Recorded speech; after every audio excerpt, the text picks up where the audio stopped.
Hello everyone, this is Film Frenzy. I will tell you a story that began in the remote woods of central France, in the Gvaudan region at the turn of the 18th century, where ordinary village life was shattered by a string of brutal, inexplicable killings.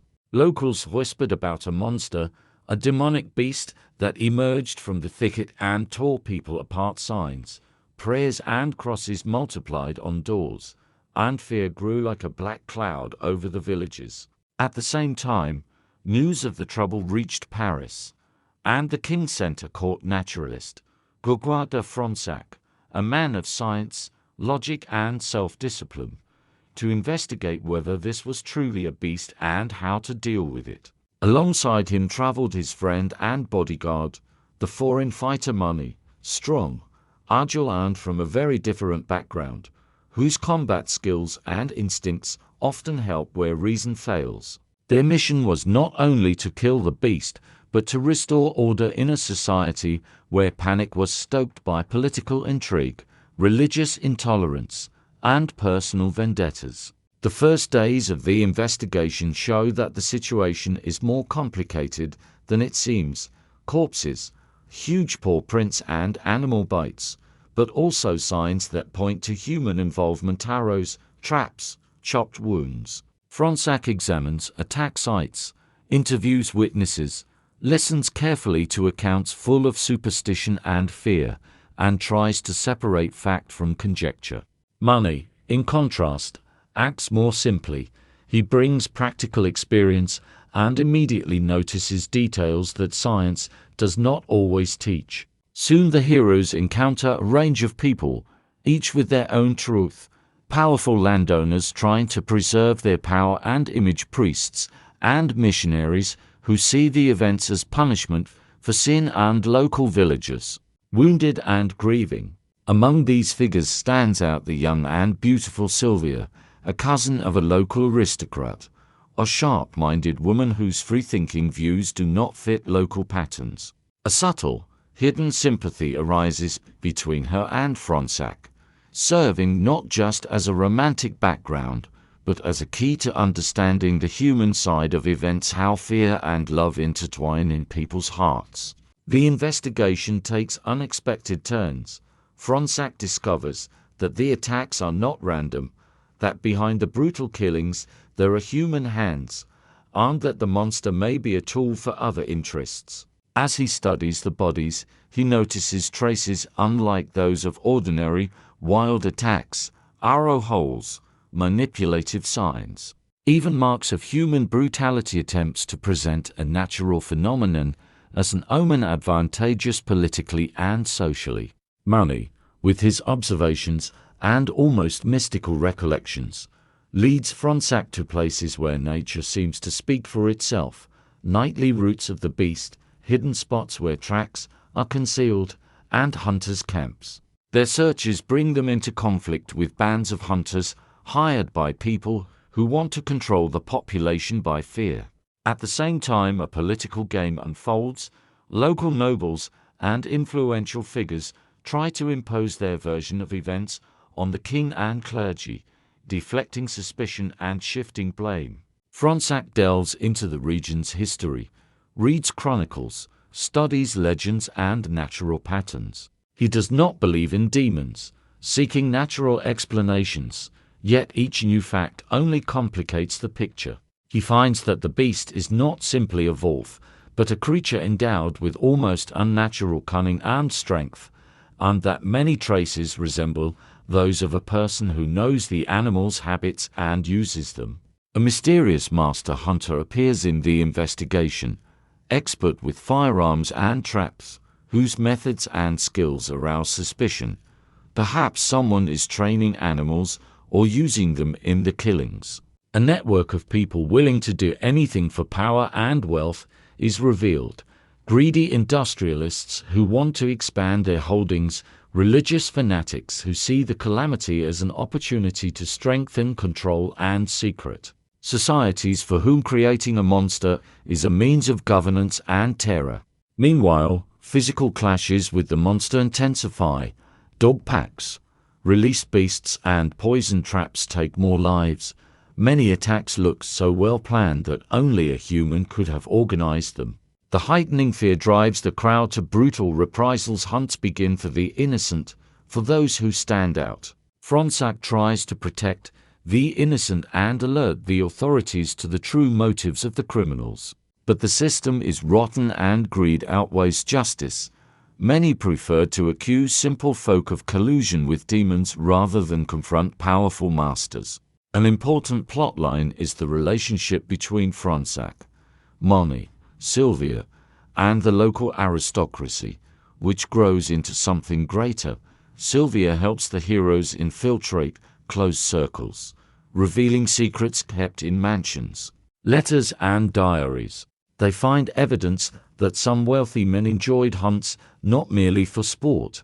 They took pleasure in watching a human life end for amusement, and for such pleasures one could prepare a monster, trained or fed, so it would act according to plan. Gradually it becomes clear that the brutal attacks are orchestrated by people close to church and noble power, those for whom eliminating inconvenient peasants or rivals keeps control and wealth.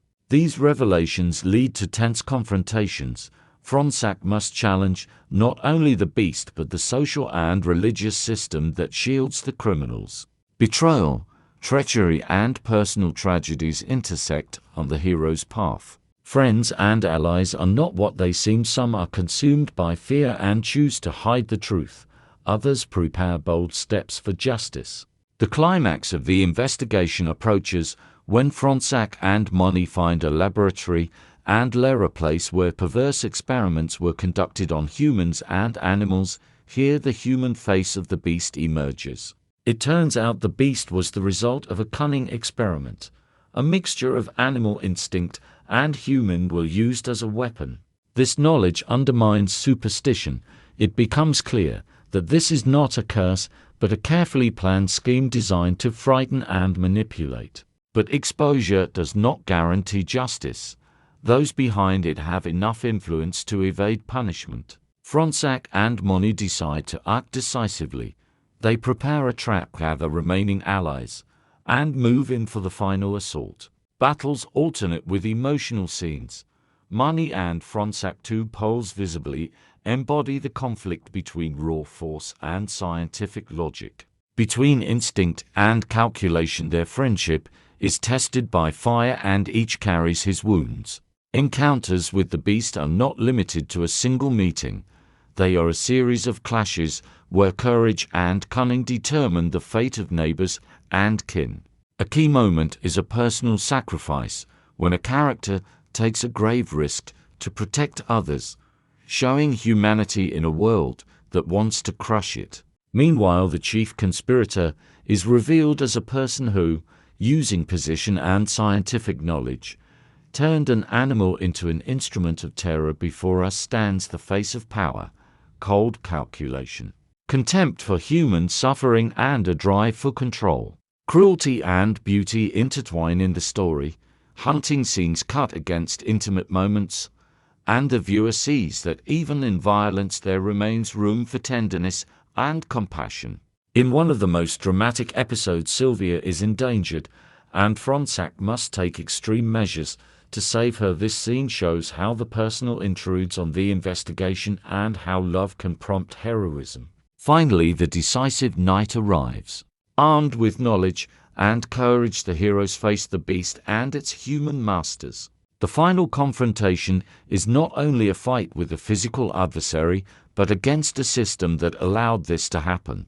In this battle, everything manifests: fear, betrayal, guile, but also selflessness and friendship. The beast in the last scene stands as both myth and machine of cruelty. Fronsac, applying both intellect and Moni's intuition, finds a way to neutralize the threat.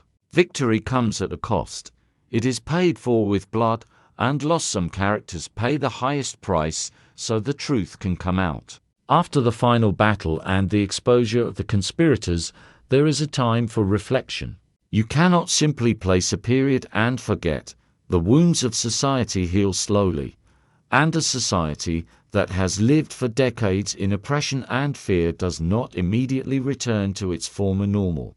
Fronsac, weary and changed, understands that science and reason are powerful tools, but powerless if society is not ready to accept the truth. Money, whose origins and values differ from the prevailing order, shows that humanity can live in the most unexpected bodies. Sylvia, having endured the trials, remains a symbol of those who try to keep dignity and compassion. The final scenes are not a celebration, but a quiet, sorrowful acknowledgement. Evil has been defeated, but the remnants of corrupt power and the pain of loss remain.